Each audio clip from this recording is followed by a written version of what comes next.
As the board is aware, we did a survey this past year. The town has not done this in a long time. The last comprehensive survey that we did was in 2005 with Mayor Renee Cahoon as the signatory on the survey that went out. And I was involved with that. That was being done as part of a land use plan update.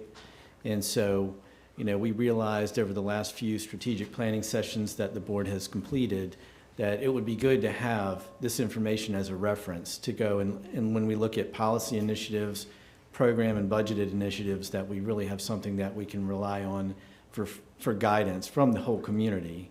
Obviously, the board is very involved with the community and talks to a lot of people and hears a lot of feedback, but something that you can objectively look at to evaluate where the community is on issues and how we want to align with the community on the things we're doing is invaluable, and that was the goal of this survey.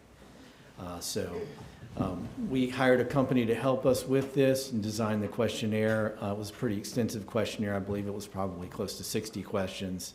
A lot of the questions were similar to what we asked in 2005, just to try to gauge where we are relative to 18 years ago.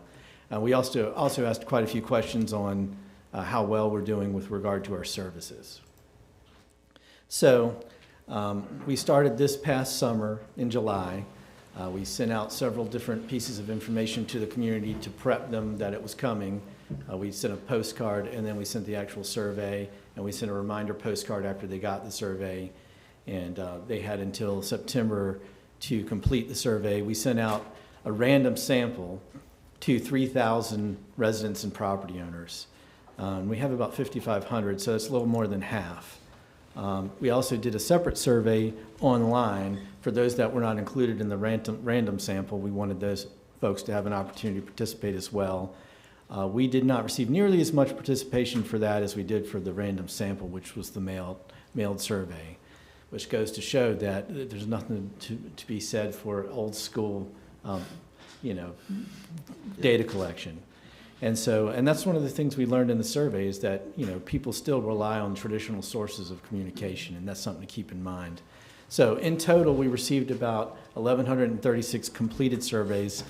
That includes the random sample and the online survey. About 1,074 of those responses were from the random sample.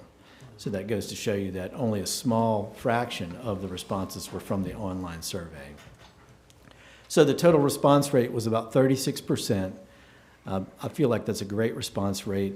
Talking with our consultant who does this a lot, they feel like anything over 20% is an acceptable, a good response rate, and we received a 36% response rate. I think that's sort of a reflection of our community and how much people are vested in what we're doing here in Nags Head.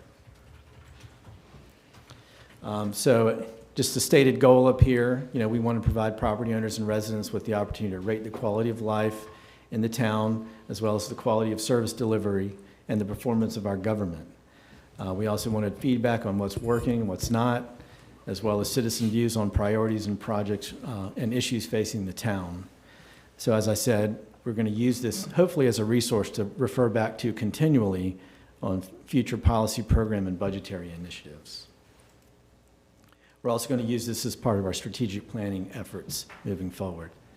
The topics in the survey you can see on the screen. We ask questions about the overall direction of the town, government performance, preservation of Nags Head, including the character of Nags Head, what are our major problems and priorities, recreation and quality of life initiatives, obviously department performance, water management, including stormwater, water quality, and beaches, traffic and transportation, housing, regulating development, shoreline management, and obviously demographic information. This is sort of the format of the survey. You can see that most of the questions were asked sort of on a Likert scale.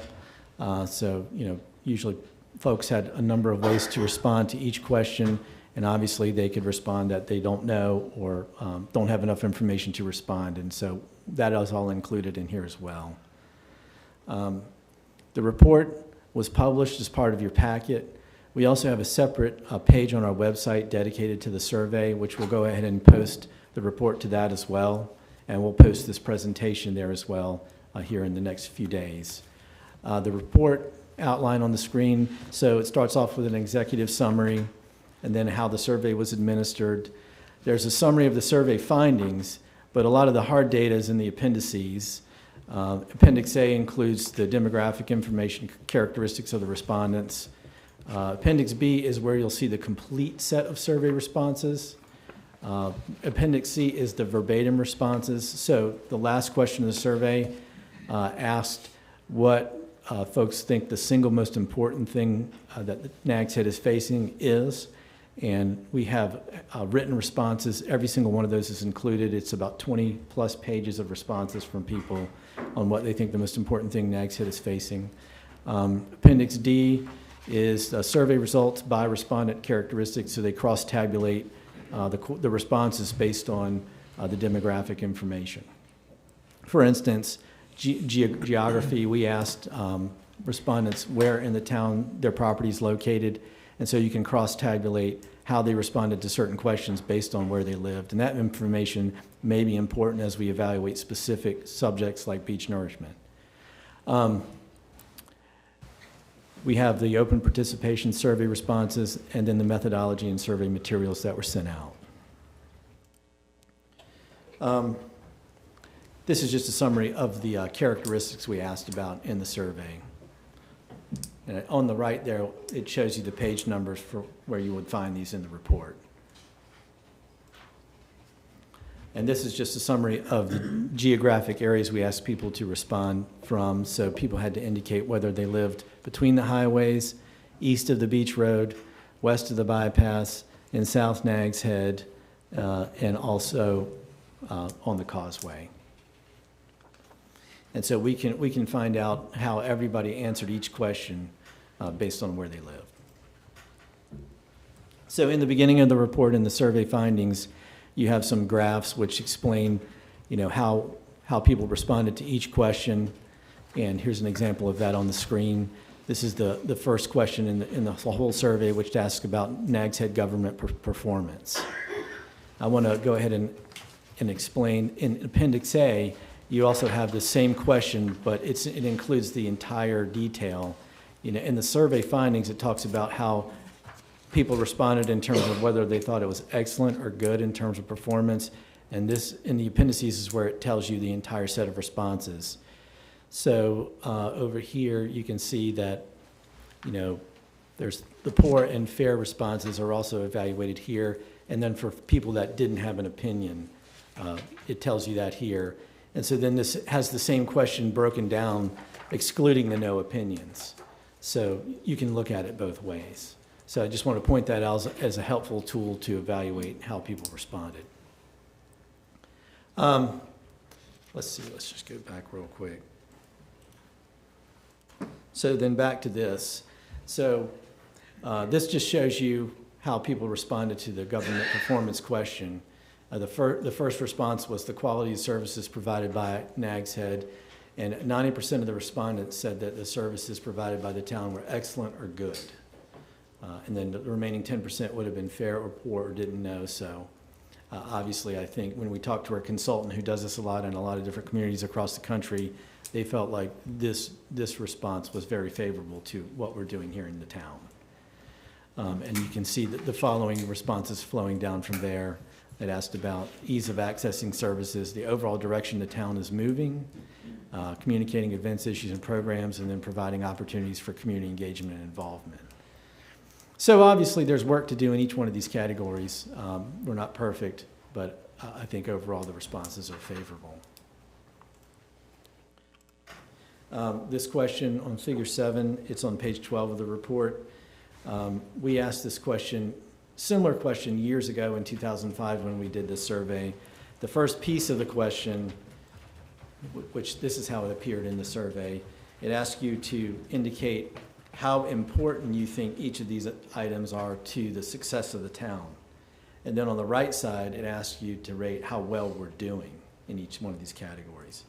So on the screen here, it shows it broken down. The darker blue line indicates how important they thought the item was, and then the lighter blue indicates how well they thought we were doing. And so when the lines converge together, that means that they thought it was important and we're doing pretty well. Some of the responses, how well we're doing doesn't align as well with how important they thought it was. And so some themes start to emerge there, and those are obviously the things that we want to look at a little bit closer. The report also had another graphic that sort of broke this down in terms of quadrants, like how important it was versus how well we're doing. And so the items up in the upper left-hand corner are the ones that we're not doing as well according to the community that are also very important. And some of those things were regulating development and controlling density, managing stormwater, and preserving Nags Head character. So I think that the community would say we need to spend a little bit more time and effort on those things. Obviously, we've been doing a lot in some of these areas, and it's hard to determine from the survey how people are responding. In some cases, people's responses might be based on a specific occurrence. Some people's memories are older when it comes to these things. Hurricane Matthew was a pretty significant event that affected the town from a flooding and stormwater perspective. So, we've done a lot of work on stormwater in the last few years, but, it's hard to determine where people's minds are when they're answering the questions, but it does highlight the importance of the issue, and that sort of directs the board to continue to focus on these things. Figure 10 talked about priorities for the next 2 years. Some of these things that are very high priorities align well with the things we've been working on. I think the town for quite some time has been working on shoreline management efforts and continues to evolve in that area. Water quality was very high priority, drainage, preserving open space and protecting natural resources, traffic safety, wastewater infrastructure, and then keeping the tax rate low was slightly below that. So all the areas are very high priorities, but you can see that the things that we've really focused on are the things that are really towards the top. So this question, this slide summarizes how people responded about their interactions with town staff.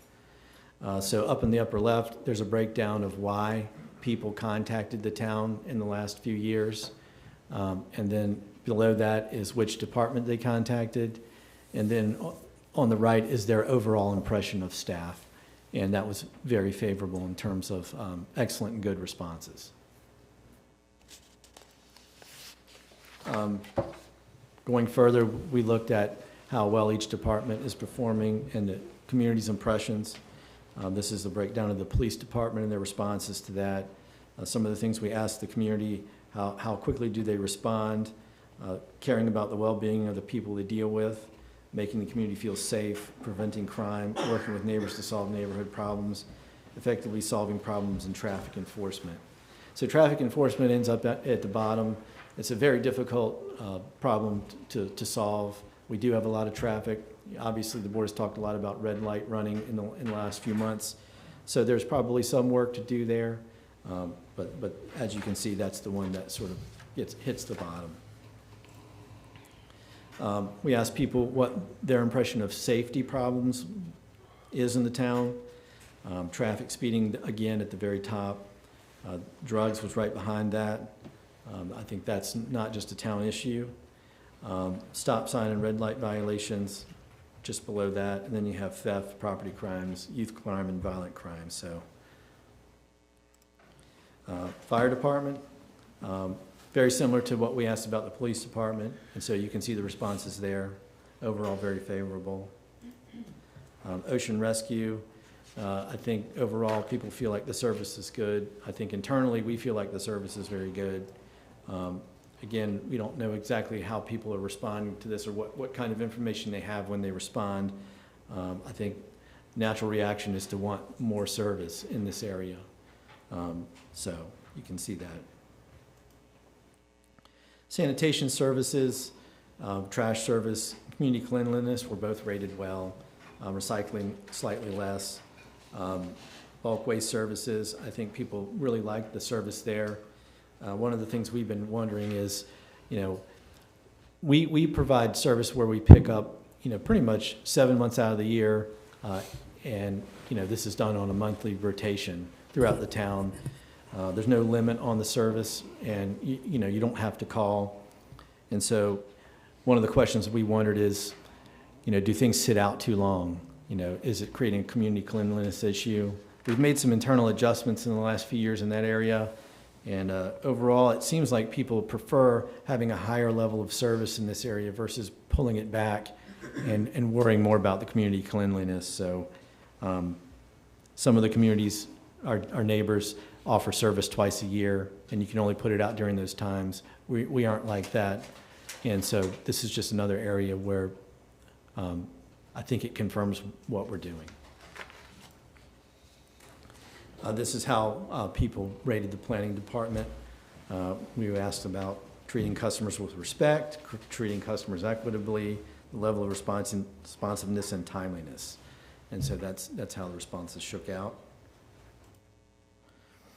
We asked several questions about housing affordability, which ended up probably being the area of most concern overall in the survey. And obviously that's receiving a lot of attention in the media and throughout the county in the last few years. And it's become a critical issue, and everyone obviously confirmed that with their responses here.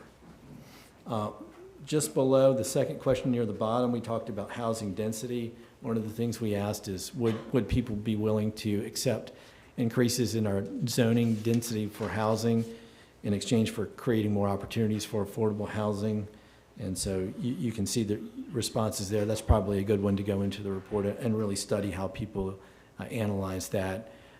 Although I think people are very interested in achieving affordable housing in Nags Head, it doesn't appear that they're willing to sacrifice many exchanges in density for that, achieving that goal. And then this question asked about development types.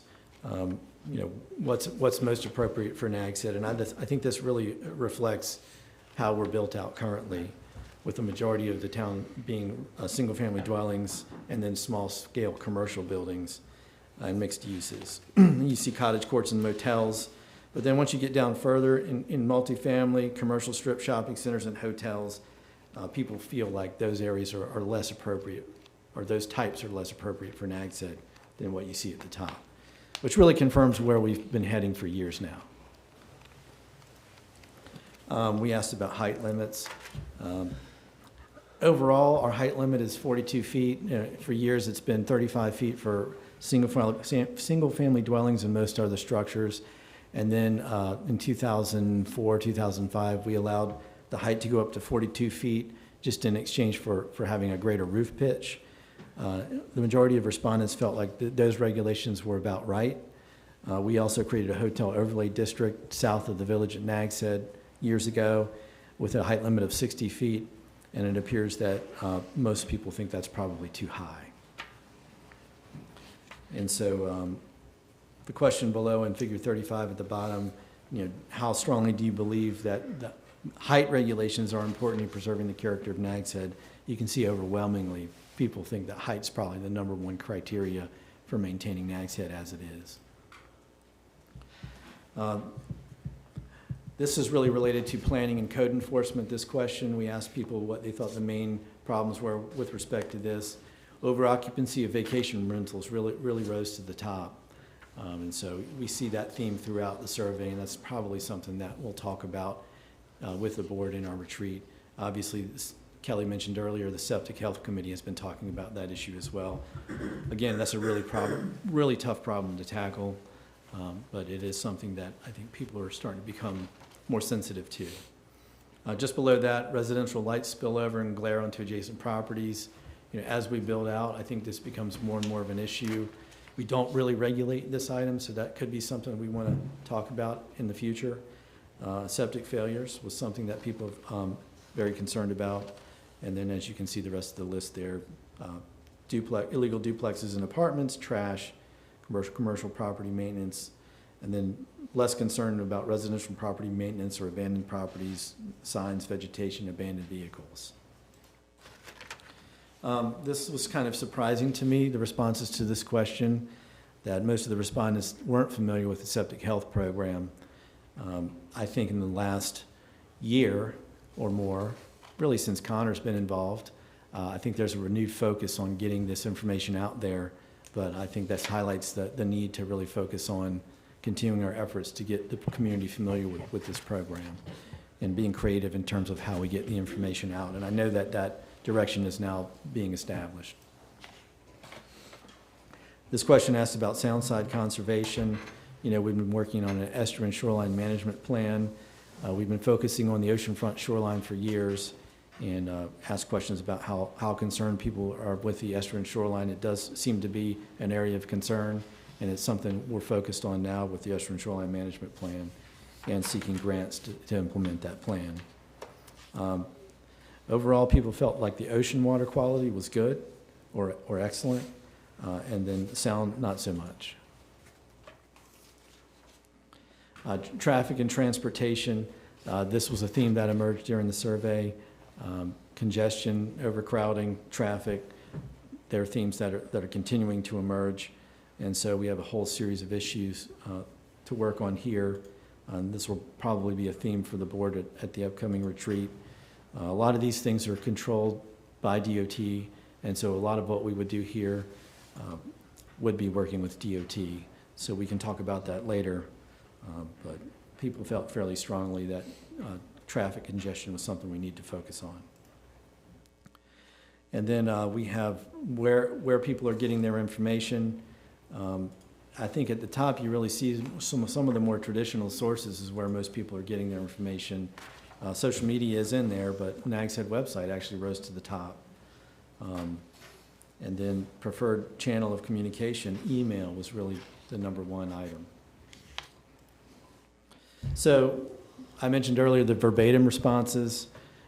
In the appendices, we have all the verbatim responses listed to the open-ended question, what is the single most important change or improvement to suggest to the town of Nags Head?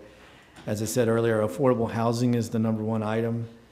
Then we've got beach nourishment enhancement and access, traffic flow and safety, recreation and preserving green space, and then limiting, controlling development, and maintaining the Nags Head character. Those are the things that really rose to the top. Obviously, sidewalks, bike lanes, and trails, that's been a big focus of the town in the last few years, but those are really the issues. Should be no surprise there. And there's just a graph showing that same set of information in terms of how much people thought these were the single most important issues. So what's next? As I mentioned, the board is going to be holding a strategic planning retreat in the next month. This survey is going to be discussed at the retreat in terms of how we attack the responses that we received. From there, we intend to develop a strategic plan, which we've been doing for the last few years, but this one will be focused more on what we heard during the survey and a little bit more comprehensive, hopefully. So then that information will flow into our budget and CIP documents in the spring. And then obviously, as I said, this survey will be a resource in future years where we can evaluate policy, program, and budget considerations. And then hopefully it's something that we continue to do at regular intervals and not wait 18 years to do. But I think overall we were pleased with the process and the results and the report.